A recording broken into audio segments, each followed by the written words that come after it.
There we go, you got it. Yeah!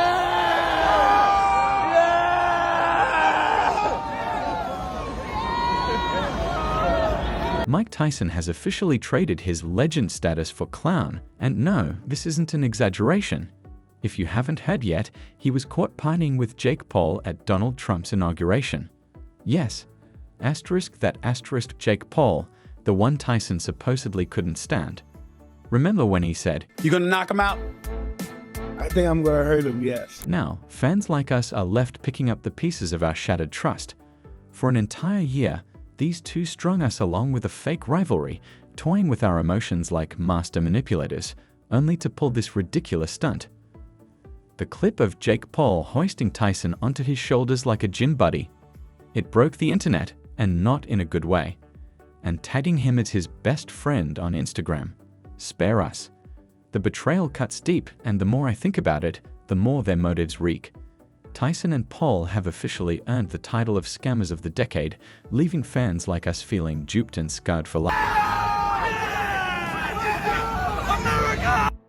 What do you get when a boxing legend trades punches with a YouTube troll, only to wrap it all up their presidential circus hosted by Donald Trump? The biggest joke of the century, that's what.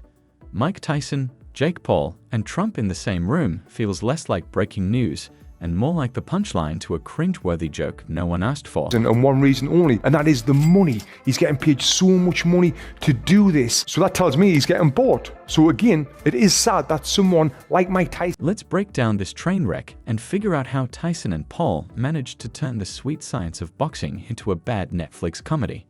It all started with a so-called boxing match between Mike Tyson, once the most feared man in the ring, and Jake Paul, a guy whose deadliest weapon is his Wi-Fi connection.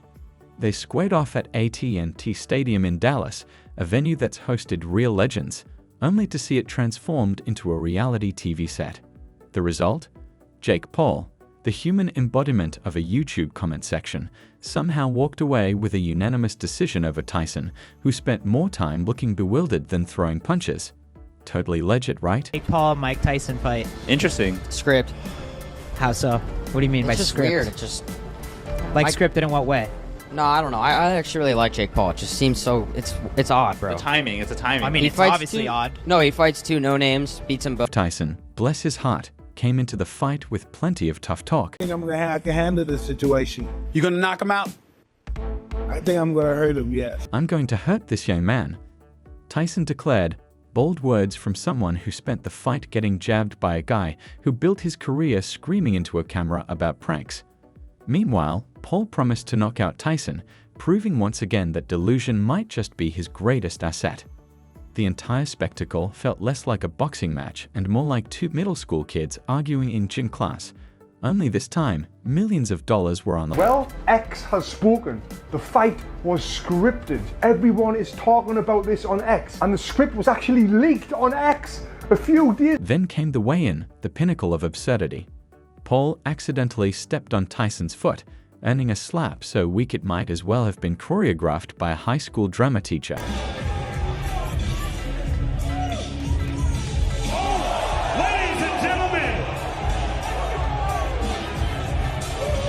Tyson's legendary death stare made a brief cameo, but it was no match for Paul's profanity-laced meltdown, which stole the spotlight.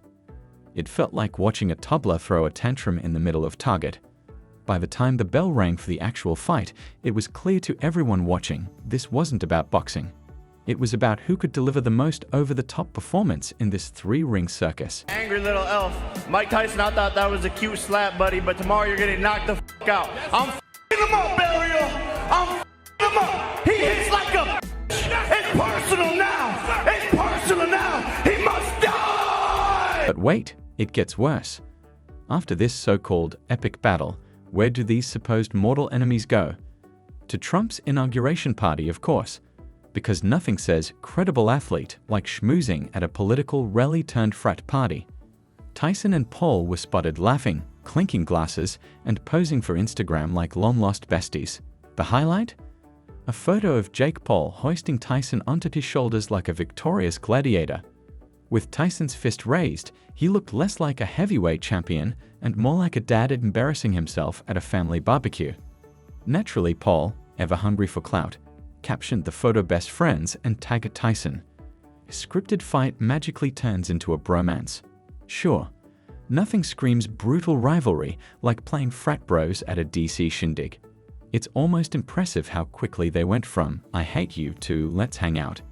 The bad blood between them, faker than Paul's boxing credentials. And it's just an honor to be able to fight him. And he's obviously the toughest, baddest man on the planet. So it was really tough, like I expected it to be. Here's where it really stings. The fans, bless their hopeful hearts, actually bought into this nonsense. They believed the trash talk, the fake animosity, the over-the-top drama. And what did they get in return? 2 millionaires laughing all the way to the bank. They're calling it the asterisk heist of the century asterisk, and honestly, that feels generous. Tyson and Paul pulled off the ultimate con. It's no wonder they're best friends. They executed the perfect heist together. But they didn't just humiliate themselves, they disrespected the sport and spit in the face of boxing's integrity. What's your assessment of Jake Paul, the boxer? He's a very good fighter. Do you think he deserves respect from the public? Absolutely. Hey, that was a good slap. I like that. $60 million. That's how much the so-called Netflix boxing spectacle raked in, now better known as the $60 million heist. And honestly, calling it a heist doesn't even do it justice. Jake Paul, humanity's least requested experiment in boxing, walked away with a jaw-dropping $40 million. Meanwhile, Mike Tyson, the once unstoppable destroyer of the heavyweight division, settled for a measly $20 million. $60 million for what, exactly? A glorified sparring session disguised as a sporting event. Fans have dubbed it the asterisk heist of the century asterisk, and for once, the internet actually got it right. I'm just fighting to take care of my bills, basically. I don't have the stomach for this kind of no more. I'm more conscious of my children and those guys looking at my appearance. I don't have that ferocity. I'm not an animal anymore.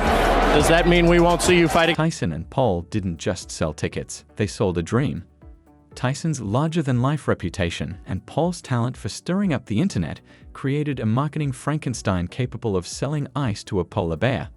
Fans flocked to their screens expecting blood, sweat, and the sweet satisfaction of Tyson teaching Paul a lesson. What they got instead was a bizarre blend of WWE theatrics and YouTube drama with just enough boxing sprinkled in to technically call it a fight. And the backlash, it was glorious. Social media exploded with fans who felt like they'd been pickpocketed while grinning for the cameras. Comments like "they played us for millions" and "rigged fight equals money and friendship" were some of the tamest. Even those who illegally streamed the fight, yes, the ones who didn't pay a dime, felt scammed. When the freeloaders are mad, you know you've reached a new level of con artistry. But don't worry, Jake Paul's glorified PR team, MVP Promotions, was quick with the damage control. They released a statement claiming rigging a professional boxing match is a federal crime. Oh, fantastic. Because reminding everyone that rigging is illegal totally convinces us you didn't do it. That's like saying, I can't be a thief. Stealing is against the law.